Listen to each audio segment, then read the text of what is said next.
One of the main challenges, stemming from the most recent budget, particularly the changes to national insurance contributions for employers, has caused concern across several sectors. Some businesses say they've put investment or hiring plans on hold. Have you noticed that too?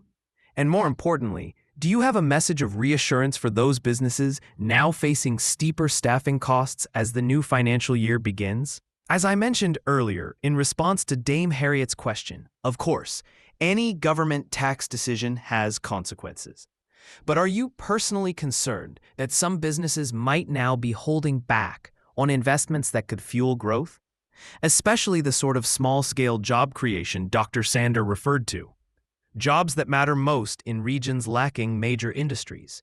Infrastructure projects take years, so what happens in the meantime? Have any recent conversations made you reconsider decisions from last autumn? Naturally, I speak with businesses regularly. Just this morning, I hosted a breakfast with some of the UK's top exporters. And look, without the choices we made, we wouldn't have been able to restore confidence in the public finances. Losing that control leads to soaring interest rates, rising bond yields. But since we took office last July, the Bank of England has actually cut rates 3 times, a clear sign of stability. That's a stark contrast to the previous parliament.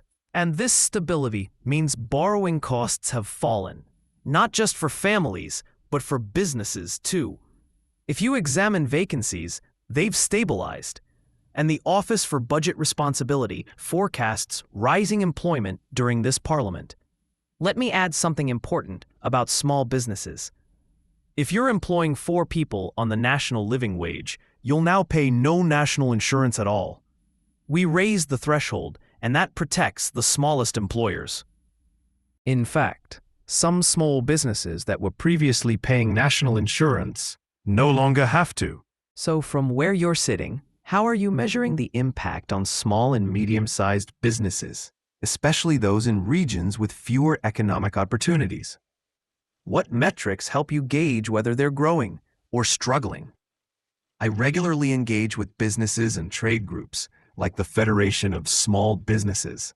They welcomed the change to the national insurance threshold. But you're right.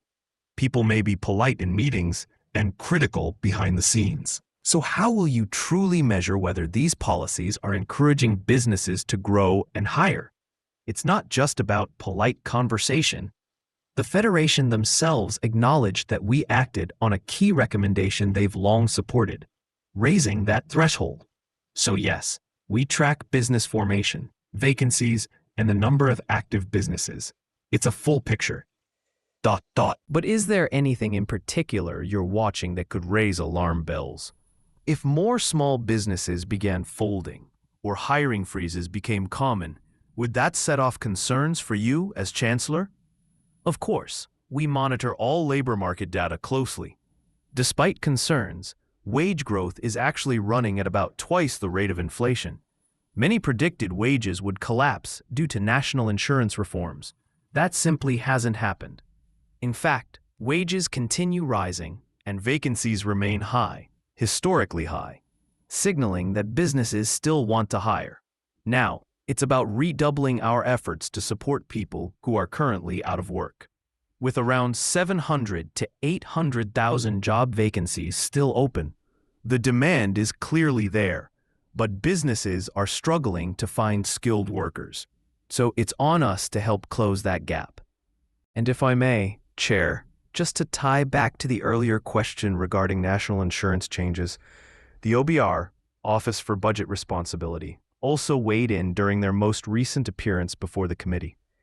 They acknowledged uncertainties in their previous forecasts and have since turned to recent survey data.